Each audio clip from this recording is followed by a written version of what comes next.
اعوذ باللہ من الشیطان الرجیم بسم اللہ الرحمن الرحیم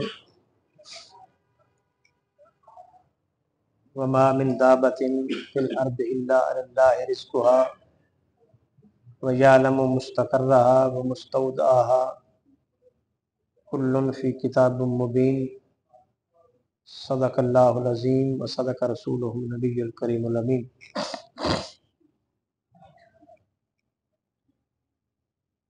اللہ جل مجدہ کا شکر و احسان اس رب العزت نے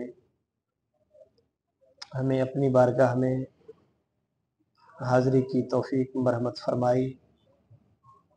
آج جس موضوع پر اظہار خیال کرنا ہے وہ ہے رزق حلال کی اہمیت۔ اللہ جل مجدہ فرماتے ہیں کہ وما من دابۃ فی الارض الا علی اللہ رزقها، کہ زمین میں کوئی چلنے پھرنے والا جاندار ایسا نہیں ہے جس کا رزق اللہ کے ذمہ کرم پر نہ ہو۔ وَيَعْلَمُ مُسْتَقَرَّهَا، وہ اس کے ٹھکانے کو بھی جانتا ہے، وَمُسْتَوْدَعَهَا، اور اس کے امانت رکھے جانے کی جگہ کو بھی جانتا ہے۔ کُلٌ فی کتاب مبین، ہر بات کتاب روشن میں موجود ہے، لوح محفوظ میں درج ہے، اس کو سب پتہ ہے۔ اب ایک سوال پیدا ہوتا ہے کہ جب ہر کسی کا رزق اس نے دینا ہے، پھر حلال اور حرام کیسے؟ اس کا جواب یہ ہے کہ اس نے رزق ہر کسی کو دینا ہے، لیکن اگر کسی کا رزق ہم ناجائز طریقے سے اس سے چھین کر حاصل کریں گے تو یہ حرام ہو جائے گا۔ کسی کا رزق ہم اگر چھینیں گے تو یہ حرام ہو جائے گا۔ بھئی تمہیں تو اپنا ملنا ہی تھا، تم نے کسی کا کیوں چھینا؟ ہم کیسے چھینتے ہیں؟ ہم اس کی حق پر قبضہ کر لیتے ہیں، ہم جھوٹی بات کہہ کر اس کو پھنسا لیتے ہیں، ہم ناجائز طریقے سے منافع لے لیتے ہیں، ہم رشوت لے لیتے ہیں، ہم سود کے ذریعے اس کا پیسہ ہتھیا لیتے ہیں۔ تو یہ ناجائز ذرائع ہیں جن کے ذریعے ہم دوسروں کا رزق اپنے پاس اکٹھا کرتے ہیں۔ لہذا دوسروں کے رزق میں ڈاکہ ڈالنے کی اجازت اسلام نہیں دیتا۔ اگر ڈالیں گے تو یہ حرام ہو جائے گا۔ تو اللہ پاک ہے، فرمایا کہ لا یقبل الا طیبا، وہ پاک کے علاوہ کسی چیز کو قبول نہیں کرتا۔ گویا حرام کا پہنا ہوا لباس اب وہ قبول نہیں ہے، لیکن کیا اس لباس سے نماز قبول ہو جائے گی؟ نہیں۔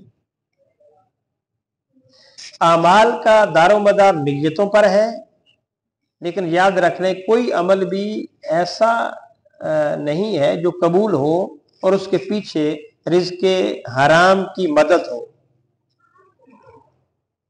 ہم نماز پڑھتے ہیں، نماز کے لیے ستر عورت ہونا ضروری ہے، جسم کا چھپانا ضروری ہے، تو وہ ہم ایسے لباس سے چھپائیں جو حرام ذریعے سے کمایا ہوا ہو، تو اب وہ پڑھی ہوئی نماز قبول نہیں۔ ایسے یہاں پہ علماء کو لکھنا چاہیے تھا، جہاں شرائط لکھی ہے نا، جہاں کہا ہے نا کہ وہ لباس ہو، وجہ کہ حلال کا لباس ہو۔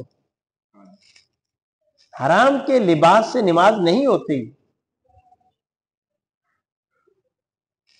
حرام کے پہنے ہوئے لباس سے نماز نہیں ہوتی، حرام سے بنائے ہوئے گھر میں نماز نہیں ہوتی۔ اصل میں اب یہ بات تو پھر بڑی دور تک چلی جائے گی۔ जब मकान बनाते हैं तो फिर इन चीजों का ख्याल रखते हैं कि नहीं हमने नमाज भी पढ़नी है। फिर हराम की कमाई से परवान चढ़ा हुआ जिस्म, यानी परवरिश पाया हुआ जिस्म अल्लाह कबूल नहीं करेगा। तो जब अल्लाह कबूल नहीं करेगा तो जहन्नम में जाएगा। अगर हम बेटों से प्यार करते हैं तो उनको हराम ना खिलाएं, ये हराम उनको जहन्नम में ले जाएगा, ये हमारा जहन्नम में जाने का जरिया बनेगा। जब तक तो वो नाबालग है तब तक तो चलो वो बड़ी जिम्मा है, लेकिन वो प्रैक्टिस तो बालग होने के बाद भी चलती है। बालग होने के बाद अब भी वालिद अगर हराम की कमाई से उनको खिला रहा है तो अब कोई दो राय इसमें है ही नहीं कि वो उनको खाना जहन्नम में ना ले जाए। और उनको पता है, या अगर नहीं पता तो उनको पता करना चाहिए, ये उनकी जिम्मेदारी है कि हमारे घर में जो खाना आता है, हमारे घर में जो चीजें आती हैं, ये किन सोर्सों से आ रही हैं, हलाल के जरिए से या हराम के जरिए से। क्योंकि अब उससे बात पुरस होगी, अब उसके खाने के बारे में पूछा जाएगा, पहनने के बारे में पूछा जाएगा, जहां रहता है उस रिहाइश के बारे में उससे पूछा जाएगा। औलाद कहती है बाप जाने और उसका काम जाने, नहीं, ये नाबालिगी की बातें थी। बालग होने के बाद अगर औलाद भी साथ मुलव्वस है तो पूरी जिम्मेदार है, उसमें पूरी जिम्मेदार है। ये बड़ा नाजुक मसला है, लेकिन अफसोस है कि हम इस तरफ ध्यान नहीं देते। सारा कुछ बर्बाद है। हराम की कमाई से सहरी करें तो रोजा हो जाएगा, अफ्तार करें तो फिर अफ्तार के वक्त दुआ मांगे तो दुआ कबूल हो जाएगी। हालांकि ज़ोने पर मैं सबसे ज्यादा दुआ अफ्तार के वक्त कबूल होती है। हम सादा के चक्कर में क्यों नहीं पड़ते? हमने अफ्तार के वक्त दस्तरखान सजाना होता है, वो चाहे जैसे भी आए। और इसमें मेरे आका अलैहिस्सलाम ने फरमाया कि 5 सवाल होंगे अल्लाह की बारगाह में, और बल्कि हदीस पाक के अल्फाज हैं कि एक कदम भी खुदा की बारगाह से पीछे उठाने की हटाने की उसको इजाजत नहीं होगी जब तक 5 सवालों का जवाब ना दे दे। उसमें एक सवाल होगा कि बता तेरी जिंदगी का मकसद क्या? बेमकसद जिंदगी थी या बामकसद थी? कुरान मजीद में आया है ना कि जब पूछा जाएगा जहन्नमियों से कि जहन्नम में क्यों आए, वो कहेंगे लम नकु मिनल मुसल्लीन व लम नकु नुतइमुल मिस्कीन व कुन्ना नखुदु मल खाइदीन व कुन्ना नुकज़्ज़िबु बियौमिद्दीन। हम नमाज नहीं पढ़ते थे, मस्कीन को खाना नहीं खिलाते थे, और हम फजूल जिंदगी गुजार रहे थे, बेमाना वक्त जाय किए जा रहे थे। तो ये जहन्नम में ले जाने का बायस बनती है। अब इसलिए वो हदीस पाक समझ में आ जाएगी कि पूछा जाएगा बता तेरी जिंदगी का मकसद क्या था। अब क्या होना चाहिए? अल्लाह के दीन की सरबुलंदी होनी चाहिए। अल्लाह के दीन के निफाज के लिए इंसान तगोदो करे, अपने अहवाल को बेहतर करे, अल्लाह के मखलूक का भला करे, गुनाहों से बचे। ये मिशन हो कि मैंने खुद को गुनाहों से बचाना है। ये इंसान की जिंदगी का मकसद हो कि मैंने गुनाह नहीं करने, मैंने अपनी जिंदगी को इस्लाम के उसूलों के मुताबिक ढालना है, इस्लाम के सांचे में खुद को ढालना है। उदखुलू फिस्सिल्म काफा, मैंने खुद को मुकम्मल तौर पर इस्लाम में दाखिल करना है।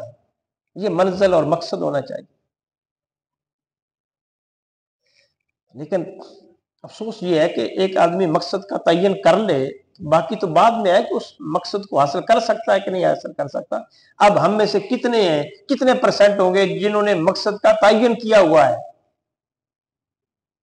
जिन्होंने मंजिल का तयन किया हुआ है कि हमारी ये मंजिल है, हमारी ये मकसदियत है।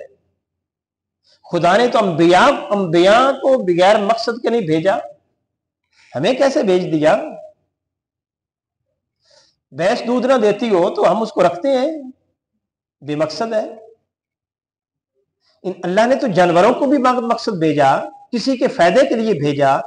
और इंसान अगर दुनिया में आकर किसी को कोई फायदा ना पहुंचाए बल्कि अजियत का बायस बने, फिर ये इससे बड़ी बेमकसद जिंदगी क्या है?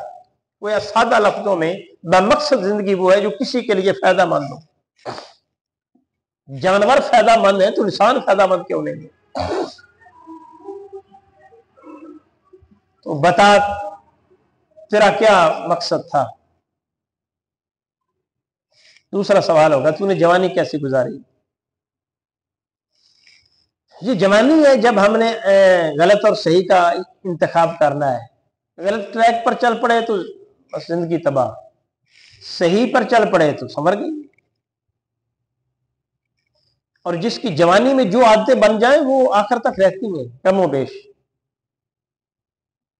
बहुत कम लोग गलत सिमत पर चले हुए वापस आते हैं और बहुत कम लोग सही सिमत पर चले हुए गलत सिमत पर जाते हैं। तादाद बहुत थोड़ी है। लिहाजा जवानी में हमने अपनी जिंदगी का इंतखाब करना है कि हमने किस ट्रैक पे चलाने हैं, सही पे या गलत पे। ये कम से कम जवानी में सोचना तो चाहिए ना कि हमने अपने आप को सीधे रास्ते पर चलाना है, अल्लाह के बताए उसूलों के मुताबिक चलाना है, नबी मुकर्रम की सीरत के मुताबिक खुद को चलाना है, हमने अपने आप को हराम से बचाना है। अब कौन सी हमारे ऊपर जिम्मेदारी है किसी की? अब तो हम फैसला करें, कर सकते हैं। हमने गलत नहीं करना, हमने किसी को धोखा नहीं देना, हमने फ्रॉड नहीं करना, हमने गलत नहीं खाना, हमने गलत खिलाना नहीं किसी को। तो दूसरा सवाल होगा, तीसरा सवाल होगा कि बता तूने रोजी कैसे कमाई, सोर्स ऑफ इनकम क्या था, तेरे जराए क्या थे आमदनी के, जायज थे या नाजायज थे? और अगर वहां पे नाजायज कह दिए तो फिर भी जन्नत में ले जाएंगे? तो कह सकेंगे यहां तो झूठ बोल सकते हैं, वहां झूठ बोल पाएंगे? सवाल ही नहीं पैदा होता। तो सामने कर दिया जाएगा सब कुछ, ये देख किससे रिश्वत ली, कब इतने का आया था, इतने का बेचा, फलां फलां फलां का हक मारा तूने, फलां के साथ झूठ बोलकर रिजक कमाया तूने,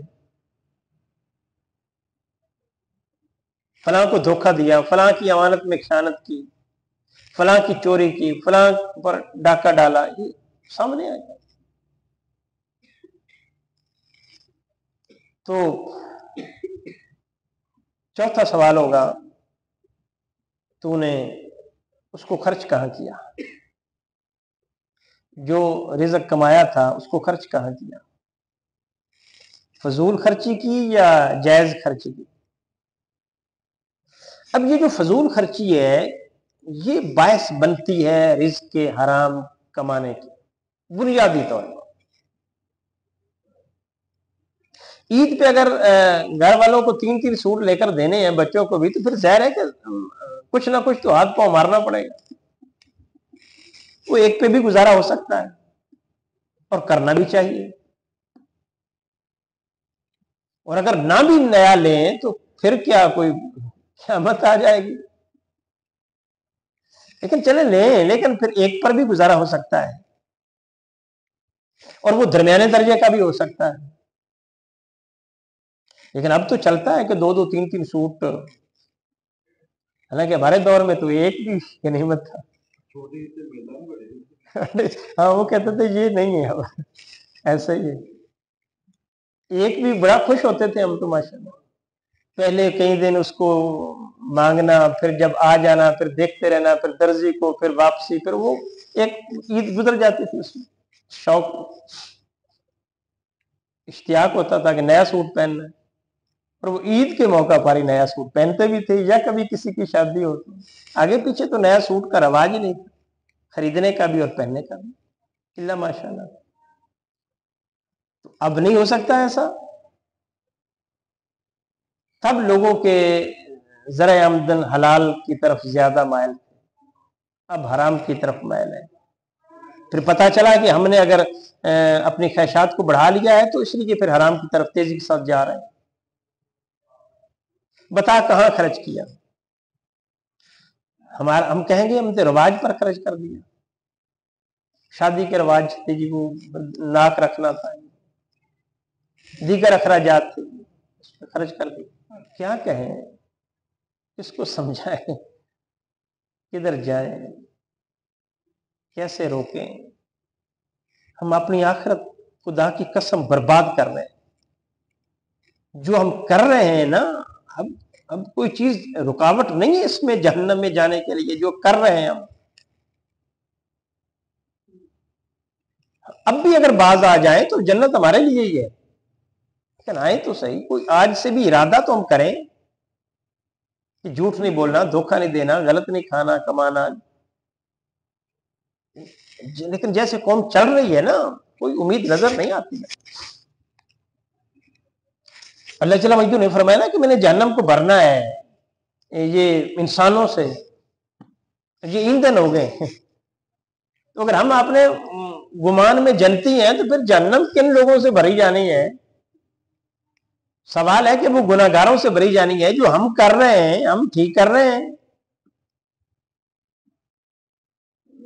गलती इंसान से हो जाती है, गलती का होना कोई इतना इशू नहीं है, लेकिन गलती पर गलती करना, या गलती पर इस्तिकामत रखना, या गलती पर शर्मिंदगी का इजहार न करना, गलती पर नादम न होना, ये असल में प्रॉब्लम है।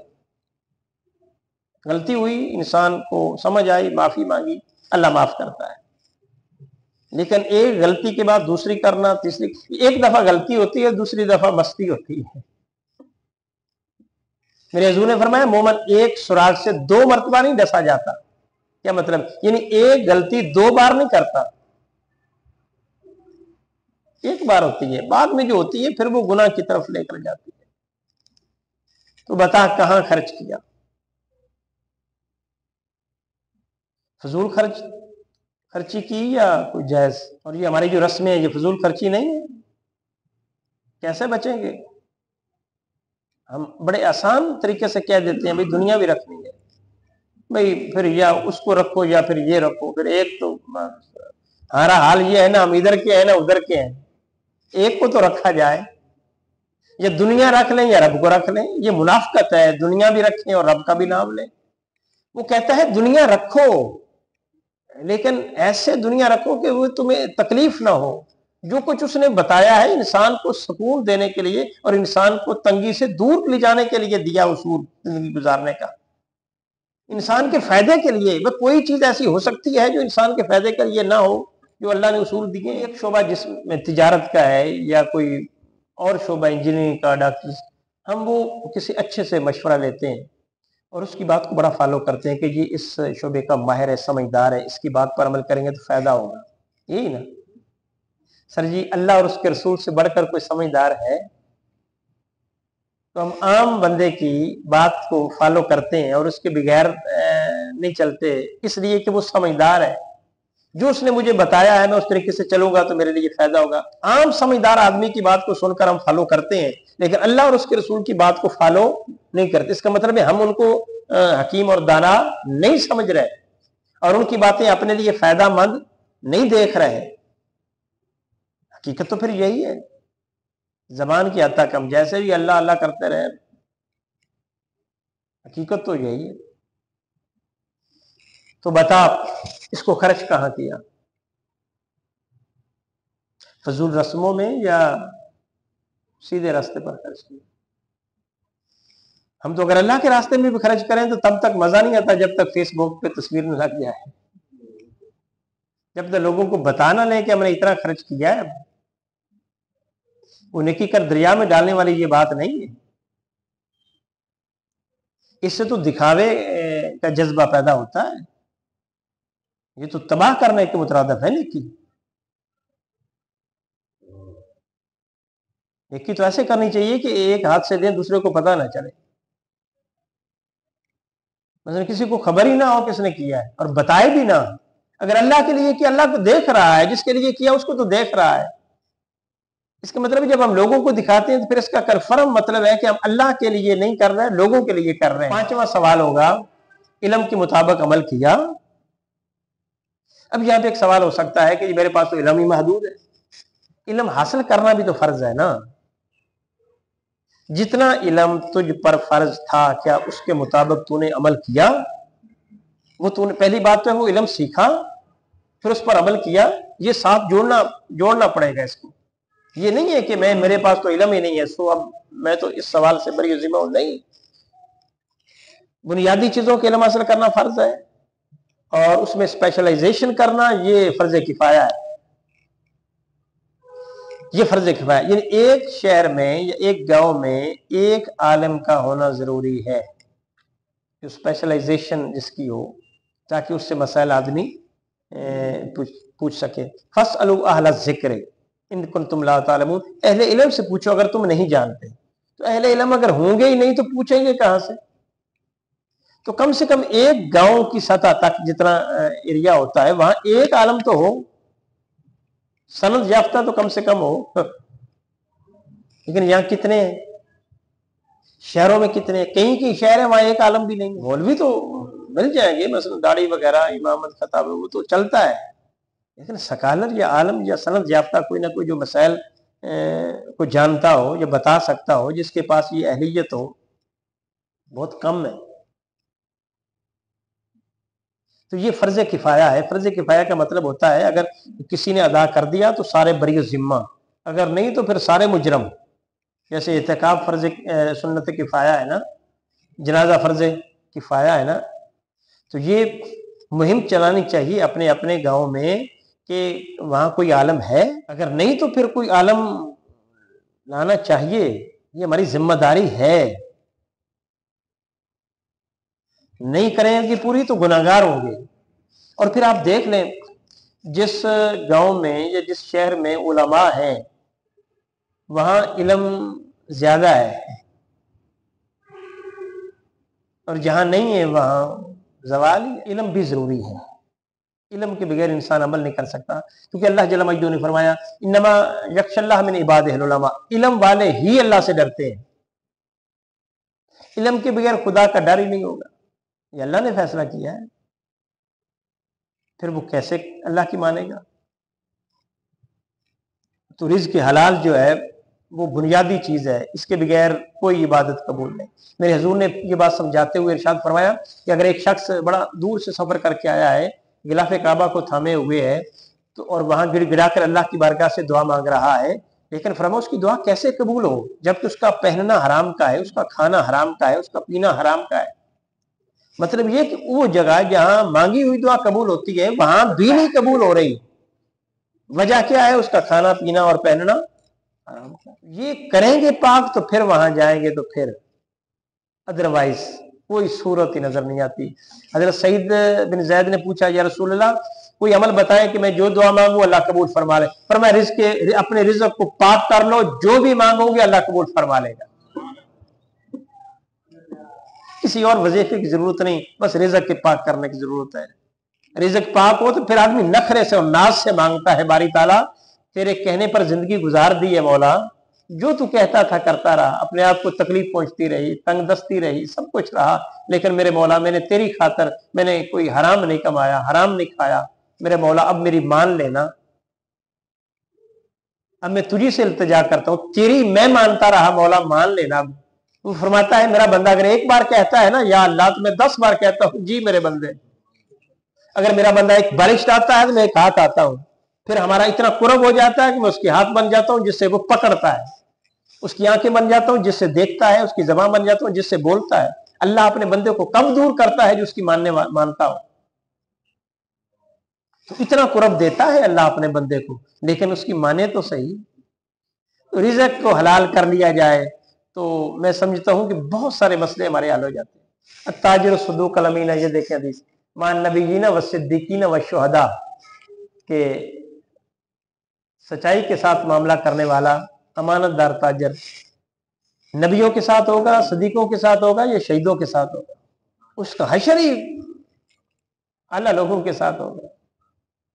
लेकिन इसका अगर बरक्स देख लें तो फिर क्या नमरूद के साथ होगा, कारून के साथ होगा, हामान के साथ होगा, फिर वही लोग बचते हैं। दुआ है अल्लाह जल्ल मजदहू अमल की तौफीक अता फरमाए। वाक़िअ दावाना अनिल हम्दुलिल्लाह।